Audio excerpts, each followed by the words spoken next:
집을 팔고 아들 집으로 이사 오던 날, 저는 마음이 참 든든했습니다. 밤에 갑자기 무슨 일이 생겨도 옆방에 아들이 있다는 생각에 안심이 됐습니다. 36년 살던 집을 정리하면서 조금 서운한 마음도 있었지만 그래도 자식 곁에서 사는 게 노후엔 제일 좋은 선택이라 믿었습니다. 그런데 요즘은 가끔 차라리 혼자 살고 있었다면 마음은 더 편하지 않았을까 그런 생각을 합니다. 아들 집에 들어와 산 지 벌써 2해가 넘었는데 저는 아직도 이 집이 낯섭니다. 제 방도 있고 제 이불도 있고 그런데 이상하게도 편하지가 않아요. 오늘 이 이야기를 꺼내는 건 누군가는 제 마음을 알아줄 것 같아서입니다. 그냥 솔직한 이야기입니다. 저는 결혼해서 평생을 한 집에서 살았습니다. 남편을 떠나보내고 아들을 키우고 혼자 버텨낸 집이었습니다. 낡은 아파트였지만 냉장고 어디에 무엇이 있는지, 창문으로 햇살이 언제 들어오는지 모두 제 몸이 기억하는 집이었습니다. 그 집이 제 집이었습니다. 그런데 저는 그 집을 팔았습니다. 아들이 함께 살자고 해서 아들이 처음 합가 이야기를 꺼낸 건 손주가 뱃속에 있을 때였습니다. 어머니, 저희랑 같이 사시는 게 어때요? 애도 태어나고 혼자 계시는 것도 걱정되고 같이 살면 좋잖아요. 아들 목소리가 얼마나 따뜻했는지 모릅니다. 그 말이 진심이었다는 건 지금도 의심하지 않아요. 아들은 정말로 좋은 마음으로 그 말을 했을 거예요. 처음엔 사양했습니다. 나 혼자도 잘 산다. 너네 신혼인데 내가 있으면 불편하지라고. 한두 번은 그냥 넘겼어요. 그런데 손주가 태어나고 6개월쯤 됐을 때 아들이 또 이야기를 꺼냈습니다. 어머니, 진짜로요? 노후를 저희 옆에서 보내세요. 손주도 커가는 거 보시고 외롭지 않게 합쳐서 큰 집으로 이사가요. 그 말에 마음이 흔들렸습니다. 노후를 함께 보낸다는 말, 손주 커가는 것 본다는 말, 외롭지 않게라는 말. 저는 사실 외로웠거든요.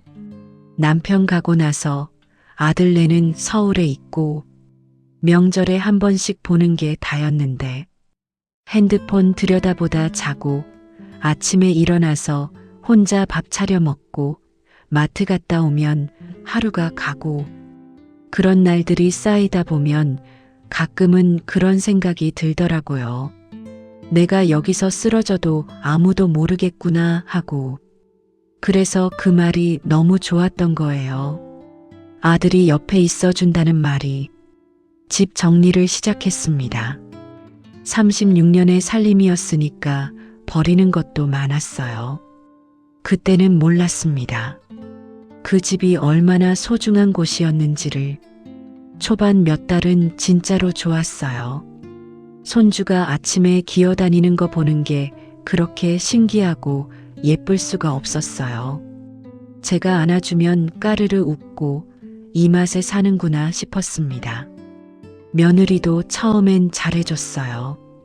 식사도 같이 했고 저녁에 텔레비전도 같이 봤고 아들이 퇴근하면 셋이 이런저런 이야기도 하고 저는 그때 이런 생각을 했어요. 잘 왔다. 정말 잘 왔다고. 그런데 시간이 지나면서 조금씩, 아주 조금씩 뭔가가 달라졌습니다. 말로 설명하기가 참 어려워요. 누가 뭘 잘못한 게 아니거든요. 며느리가 나쁜 말을 한 것도 아니고 아들이 소홀히 한 것도 아니에요.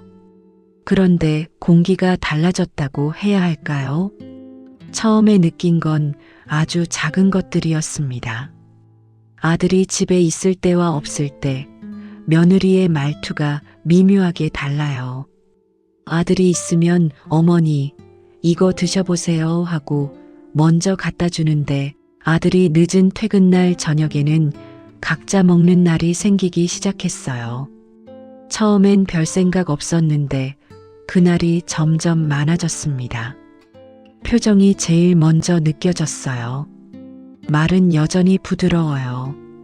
어머니라고 부르고 존댓말을 쓰고 다정한 척 말이 나와요. 그런데 눈이요. 눈빛이 가끔 다른 데를 보고 있었습니다.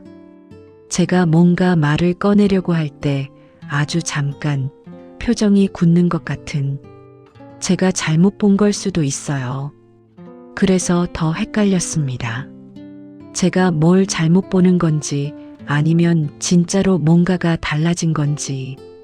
그 경계가 애매해서 저는 점점 조심스러워졌어요. 제 집인데, 아니, 이젠 제 집이 아니지만 어쨌든 제가 사는 곳인데, 저는 점점 제 방 안에 있는 시간이 많아졌습니다. 말이 줄어들었습니다.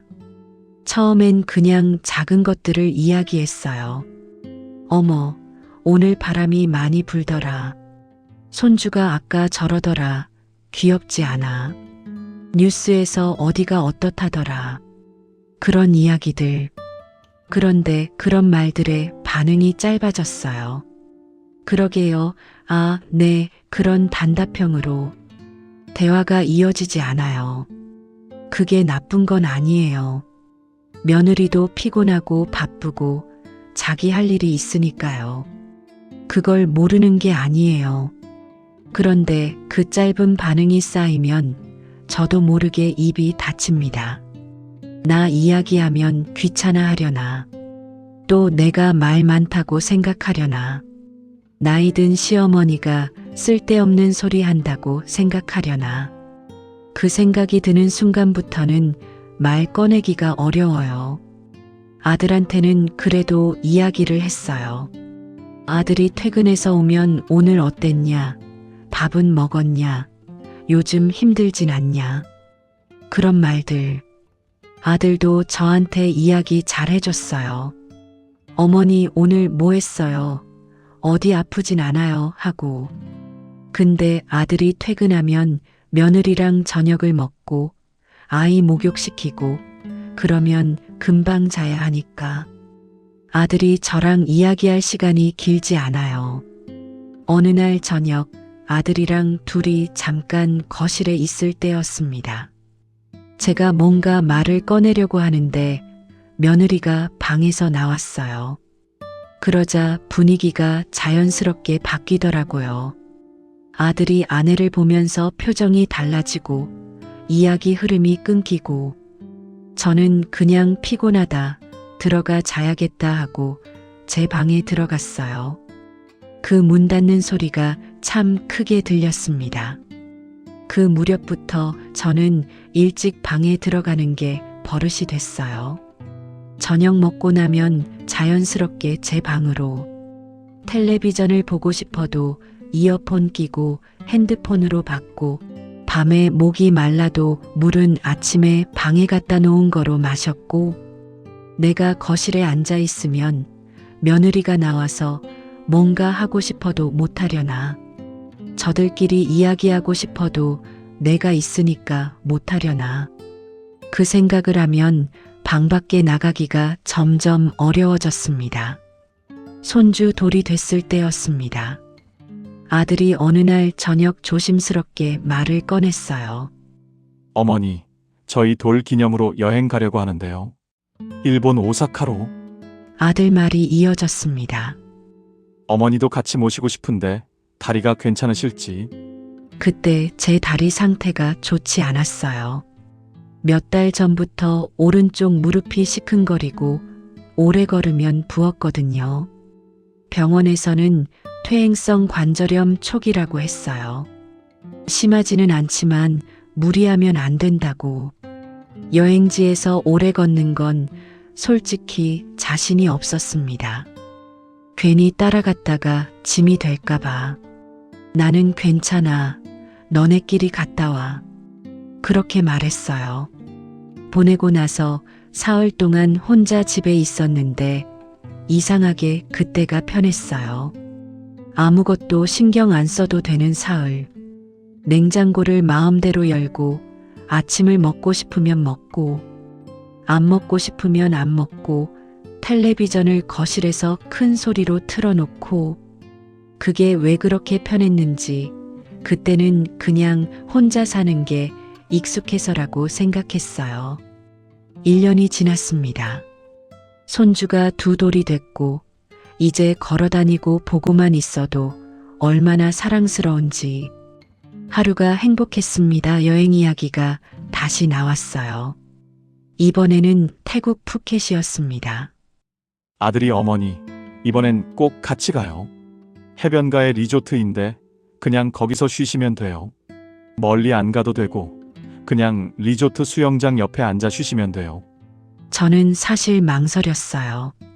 다리가 그때보다 나아지긴 했는데 완전히 좋아진 건 아니었거든요. 비행기도 오래 타야 하고 이동도 많을 텐데. 그런데 아들과 며느리가 계속 설득을 하더라고요. 결국 따라가기로 했습니다. 진통제를 처방받아 챙겼어요. 다리 무릎에 파스도 여러 장 사고 다음날 인천공항 게이트에 앉아서 탑승 기다리는 동안 이미 진통제를 하나 먹었습니다. 아직 비행기도 안 탔는데 비행 시간은 5시간이었어요. 좌석은 제가 손주 옆이었습니다. 아들이랑 며느리는 앞줄에 나란히 앉았고 저는 뒷줄에 손주랑 나란히. 아이가 비행기를 처음 타다 보니까 처음에는 신기해하고 들떠했는데 이륙하고 1시간쯤 지나니까 칭얼거리기 시작했어요. 손주를 안고 달랬어요. 과자도 주고 핸드폰에 뭔가 틀어줬어요. 그러면 잠깐 잠잠해졌다가 다시 칭얼거리고 2돌짜리가 5시간 비행을 가만히 있을 수가 없죠. 저도 다리가 좁은 자리에 끼어서 점점 저렸습니다. 푸켓에 도착하니 리조트는 정말 예뻤어요. 짐 풀고 씻고 나니까 밤 10시가 넘었습니다. 손주는 시차에 낯선 곳이라 예민해져 있었어요. 자야 하는데 안 자려 하고 이것저것 만지려 하고 아들이 어머니, 저희 잠깐 편의점 다녀올게요. 했어요. 며느리도 금방 올게요 하면서 지갑을 챙겼고요. 저는 손주 봐줄게 다녀오라고. 그런데 그 잠깐이 1시간이 됐어요. 편의점 가다가 야시장을 발견했나 봐요. 신이 나서 들어오면서 이것저것 쇼핑백을 들고 왔더라고요. 저는 그 1시간 동안 손주를 안고 방 안을 걸어 다녔어요. 손주가 계속 뭔가를 원하면서 칭얼거렸거든요. 저도 오래 앉아 있으면 다리가 불편하니까 결국 서서 앉고 흔들고 아들 내외가 돌아와서 손주를 받아가고 저는 방에 들어와 누웠습니다.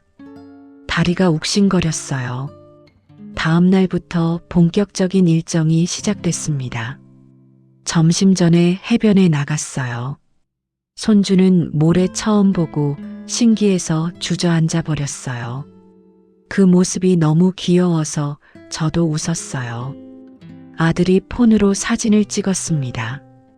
저랑 손주가 모래에 같이 앉아 있는 사진. 그 사진 보면 그냥 행복한 할머니처럼 보일 거예요. 그런데 그 시간 이후로 저는 리조트 밖으로 거의 못 나갔어요.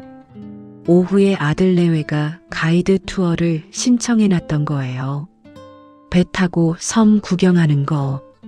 아들이 어머니도 가시겠어요? 했는데 배 타고 이동이 많다고 하니까 저는 사양했어요. 다리도 그렇고 그럼 어머니, 저희 다녀오는 동안 손주 봐주실 수 있어요? 얘가 배 타면 멀미할 수도 있어서. 아이가 멀미할 수 있다는 말에 저는 당연히 봐준다고 했습니다. 저는 그 사이 리조트 빌라 안에서 손주랑 있었습니다. 수영장 옆 그늘에 잠깐 나갔다가 덥고 아이가 물에 들어가려고 해서 다시 들어오고 방에서 손주 낮잠 재우고 낮잠 깨면 또 이것저것 달래고 아들 내외가 들어올 때 얼굴이 빨개서 왔어요. 바다 구경 잘했다고 스노클링도 하고 사진도 엄청 찍었다고 리조트에서 저녁도 먹자고 했어요. 저녁 먹으면서 아들이 찍어온 사진들을 보여줬습니다. 예쁘다고 했어요. 진짜로 예뻤어요. 그 사진들이 다음 날도 비슷했습니다. 아침에 같이 수영장에 잠깐 나갔고 손주 물에 발만 담그는 것 봤어요. 그게 그날 제가 가장 많이 움직인 시간이었고 오후에 아들 내외는 시내에 쇼핑 갔어요. 이번엔 저도 같이 가자고 했는데 솔직히 이미 다리가 많이 부어 있어서 오래 걷기가 어려웠어요. 괜찮아. 나는 여기 있을게. 에어컨 있고 편한데. 손주는 저랑 있었습니다. 마지막 날 저녁 식당에서 가족 사진을 찍었어요. 아들, 며느리, 손주, 그리고 저. 직원한테 폰을 맡기고 찍었는데 저도 웃었어요. 그냥 손주가 카메라 보고 이를 드러내며 웃으니까 저도 웃음이 났습니다. 그 사진 속에서 우리는 행복한 3대 가족입니다. 귀국 전날 밤 저는 잠이 안 왔어요. 다리가 퉁퉁 부었습니다. 오른쪽은 무릎이 뻣뻣하고 왼쪽은 발목 쪽이 퉁퉁. 진통제를 먹어도 잔잔하게 욱신거리는 게 계속됐어요. 그날 밤 이상한 기분이 들었어요. 뭐라고 말해야 할지 모르는. 서럽다는 건 아니었어요. 억울하다는 것도 아니었어요. 그냥 내가 이 여행에서 뭘 한 건가 하는 생각. 해변을 걸어봤냐 하면 못 걸었고 바다를 실컷 봤냐 하면 창문으로 잠깐 봤고 맛있는 거 먹어봤냐 하면 먹긴 먹었지만 기억에 남는 게 없고 기억나는 건 손주 달래던 것, 손주 밥 먹이던 것, 손주 재우던 것. 그게 나쁜 건 아니에요. 손주가 싫은 게 아니에요.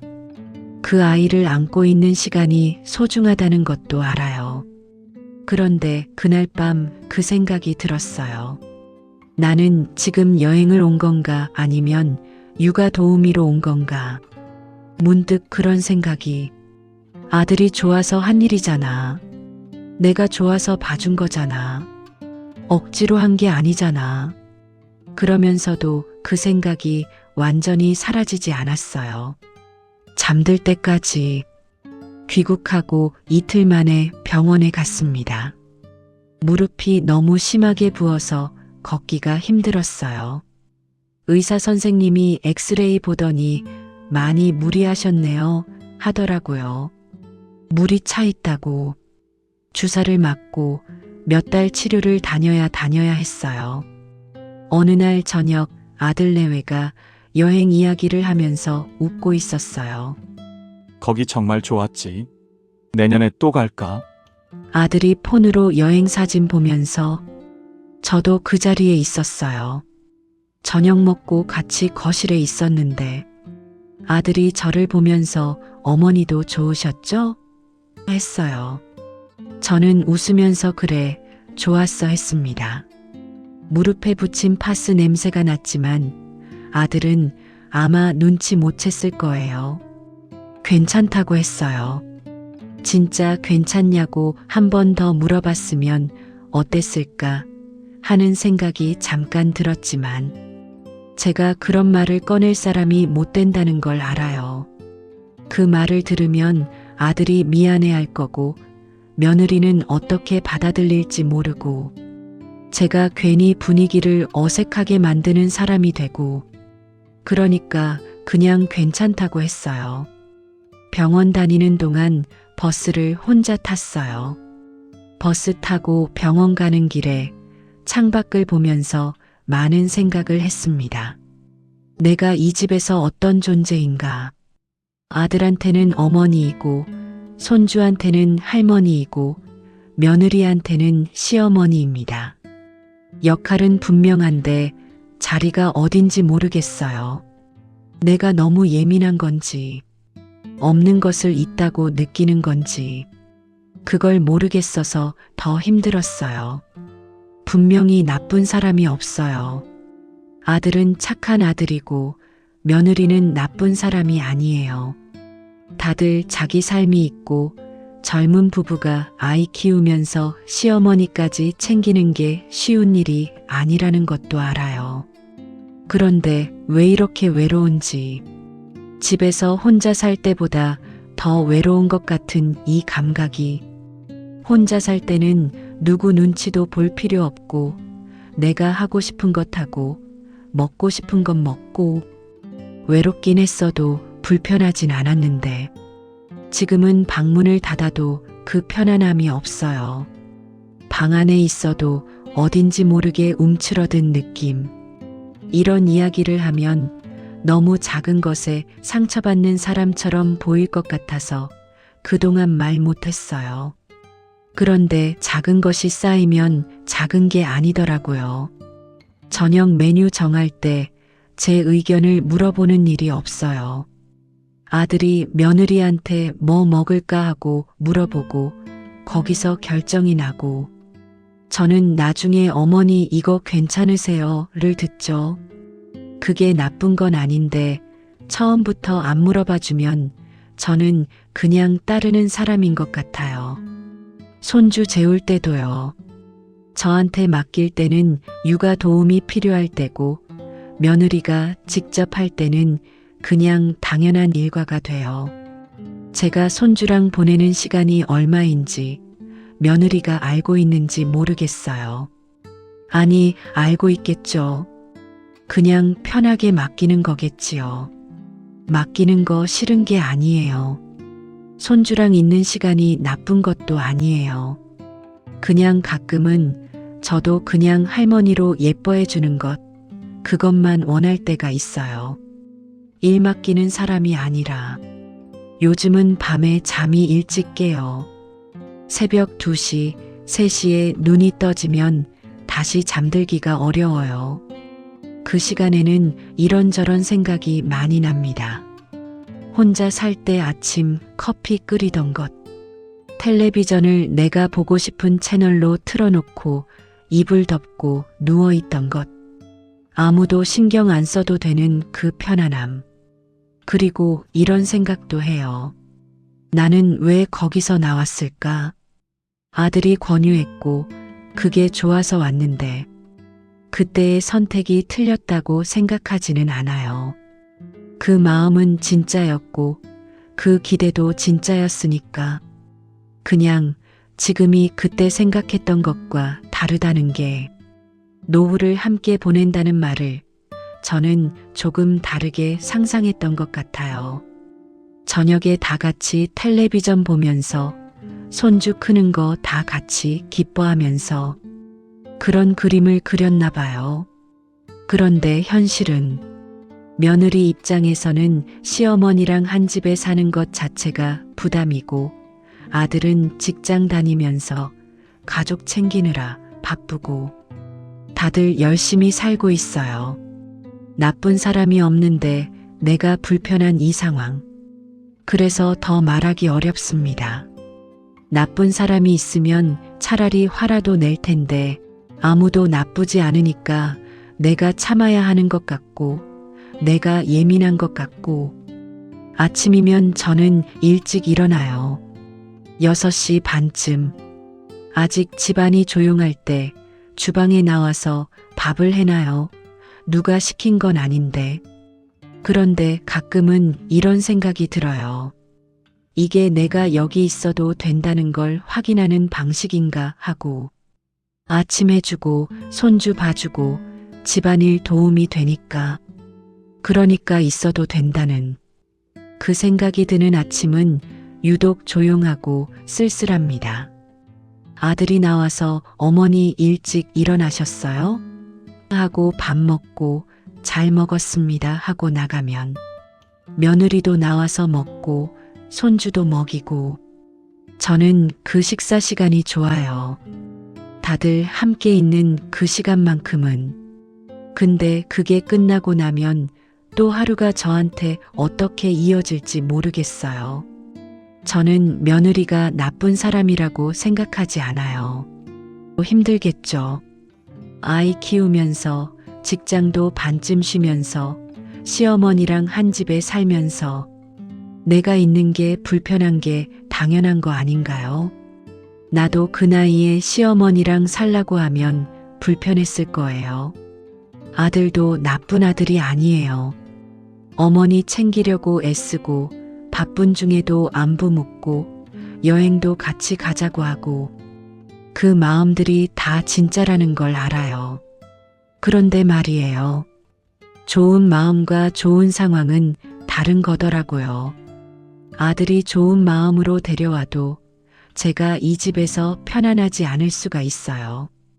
며느리가 나쁜 사람이 아니어도 저와 그 사람 거리가 있을 수가 있어요. 그게 누구의 잘못이 아닌데 그게 현실인 거예요. 합가는 좋은 말로 포장돼 있어요. 함께 살면 좋다. 노후를 가족과 함께, 손주와 함께 늙어간다. 그 말들이 틀린 게 아니에요. 그런데 그 말들 뒤에 오는 현실이 있어요.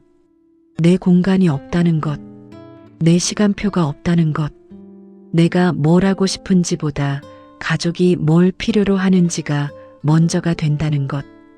그게 나이 들면 당연한 것처럼 말해요. 시어머니니까 할머니니까. 그런데 저도 사람이에요. 67살이어도 아들 엄마이고 손주 할머니이어도 저도 누군가한테 그냥 저로서 대접받고 싶은 날이 있어요. 그 마음을 어디다 털어놓아야 할지 몰라서 오늘 이렇게 말을 꺼냈어요. 아들한테 말한 적 없어요. 나 다시 나가서 혼자 살고 싶어. 그 말을 꺼내면 어떻게 될지 모르죠. 미안하다고 할 수도 있고, 속으로 다행이라고 할 수도 있고, 그걸 내가 어떻게 알아요. 어느 쪽이든 상처가 남을 것 같아요. 그래서 말 못해요. 자식은 여전히 사랑하니까요. 그 아이들이 잘 살았으면 해서 내가 걸림돌이 되고 싶지 않아서 이 집을 흔들고 싶지 않아서 근데 말이에요. 그 사랑이 때로는 너무 무겁습니다.